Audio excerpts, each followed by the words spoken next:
My administration's support for Israel's security is rock solid and unwavering.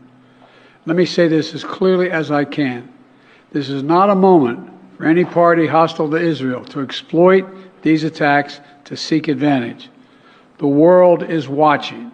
I have proof the Biden administration knew that $6 billion they released to Iran would be used for terrorism. How do I know? Because Secretary of State Antony Blinken basically admitted it. Iran has unfortunately always used and focused its funds on supporting terrorism, on supporting groups like Hamas. I played this clip on September 12th. The Iranian leader basically telling America he would use that $6 billion to fund terrorism. This money belongs to the Islamic Republic of Iran, and naturally, we will decide, the Islamic Republic of Iran will decide to spend it wherever we need it. So now Israel is under a terrorist attack. The last 3 years taught me that they are heavily invested in propaganda against you and I. I'm not saying that people are not dying. I'm not saying that people are not safe. I'm telling you that the people that are running this show are orchestrating all of it, from the Peter pandemic to the wars, to the climate change, to the racism. They're doing it all. War is a choice, not by the people, but by the global elites who play games with our lives. War doesn't leave countries more free. If anything, we need to give up more rights and freedoms to accommodate it. War doesn't change people's ideologies, just makes them more extreme. War doesn't save nations, it enslaves them. The people don't benefit, but somehow the rich get richer. That's the nature of war. I've watched countless footage this weekend of Hamas and Israel, and I'm left with even more questions than answers. How have I seen more video and pictures of this war in one day than I have of the entire Ukraine-Russia war in over a year? Why does it look like all the guns held by the Hamas soldiers are American M4s, similar to the ones left behind in Afghanistan, similar to the ones sent to Ukraine?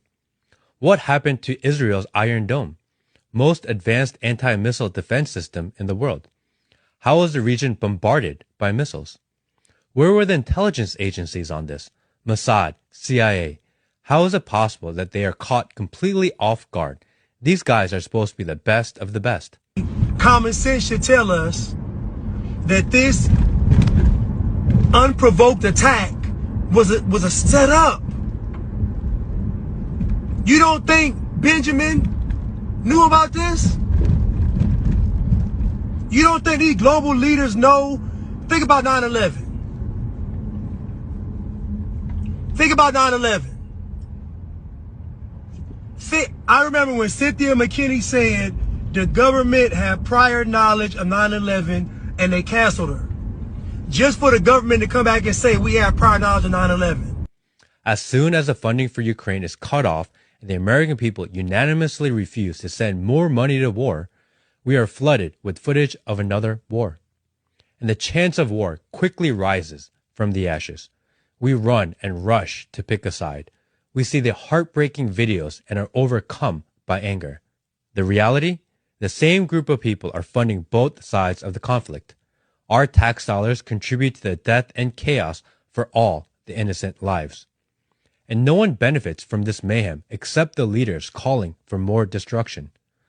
Real war is not the use of military, but of controlling people's minds, perceptions, narratives.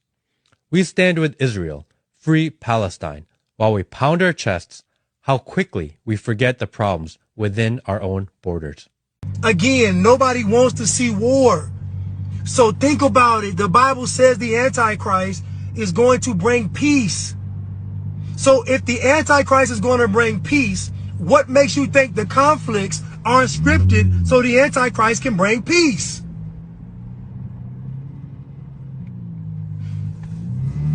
We got to be harmless. We got to be wise as a serpent, but harmless as a dove. That means we got to have the wisdom of these devils and wicked people, but we got to live like Christ. So what I'm telling you all is, I know when we see tragedy, we think that it's real. And when I say it's not real, I mean real is that it's organic.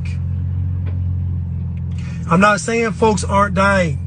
I'm not saying it's not tragedy. I'm telling you that the same people that are withholding information from you are the same people giving it to you. Were I a Jew, I would be a Zionist. And my father pointed out to me, I did not need to be a Jew to be a Zionist. For I am. Israel is essential to the security of Jews worldwide.